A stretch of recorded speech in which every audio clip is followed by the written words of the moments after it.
અને હવે આગળ વાત કરીએ તો હળવદના ગ્રામ્ય વિસ્તારમાં ડબલ ઋતુનો કહેર જોવા મળ્યો છે અને મચ્છરજન્ય રોગોએ તરખાટ મચાવ્યો હોવાનું સામે આવી રહ્યું છે। નવા ઈશનપુર ગામે ડેન્ગ્યુ અને મેલેરિયાના તાવના કેસ નોંધાયા છે, જેમાં 1500ની આસપાસ વસ્તી ધરાવતા ગામમાં 80 જેટલા ડેન્ગ્યુના કેસ નોંધાતા આરોગ્ય વિભાગની ટીમ હરકતમાં આવી છે અને સર્વે હાથ ધર્યો છે। સ્થાનિકોનો આરોપ છે કે ચોમાસામાં વરસાદી પાણીના નિકાલ કરવામાં તંત્ર નિષ્ફળ નીવડ્યું છે। આ સાથે જ આરોગ્ય વિભાગની ટીમની કામગીરી સામે પણ સવાલ ઉઠ્યા છે। જો કે મોડે જાગેલા આરોગ્ય વિભાગે ગામમાં ટીમ મોકલી સર્વે શરૂ કરવાની વાત કરી છે।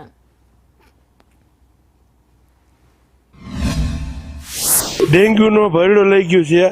આશરે અત્યારે 70 થી 80 કેસ એક્ટિવ છે અને 100 થી 10-15 જેટલા રિકવરી આવી ગયું અને હાલમાં દરરોજના 8-10 કેસ નવા આવે। હવે આરોગ્ય વિભાગ વાળા તો ક્યારેક જ ગામમાં આવે, ન કરીએ ઝાપેથી વયા જાય। હવે એ તો કઈ ખબર પડતી નથી કે હવામાન કોઈ પણ બીજું કારણ હોય। એકદમ ફોગિંગ કરવા આવ્યા તો 8-10 ગીરે ફોગિંગ કરીને વયા ગયા।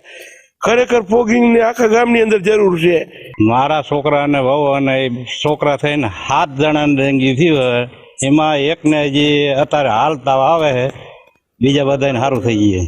મને ડેન્ગ્યુ થઈ ગયો છે અને હાલ અભી સારવાર ચાલુ છે અને બાટલા ચાલુ જ છે અને 100 વિડાવેલી જ છે અને ગામમાં ફૂલ ડેન્ગ્યુ થઈ ગયો છે। કોઈ ઘર ખાલી નથી। ગામમાં કેટલા કેસ છે? તમે કે સારવાર ગામમાં દવાખાનું છે, અહીંયા સારવાર લીધી છે અને હળવદ રિપોર્ટ કરાયો છે અને ગામમાં 80 થી 90 કેસ ચાલુ છે।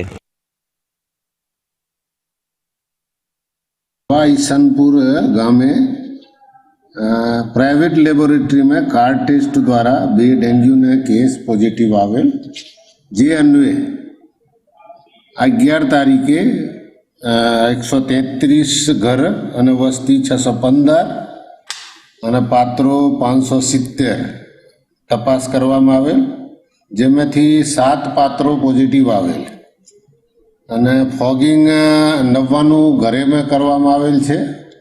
આ એન્ટીલાર્વલ કામગીરી માટે આ હેબિટને બી કામગીરી કરવામાં આવેલ છે।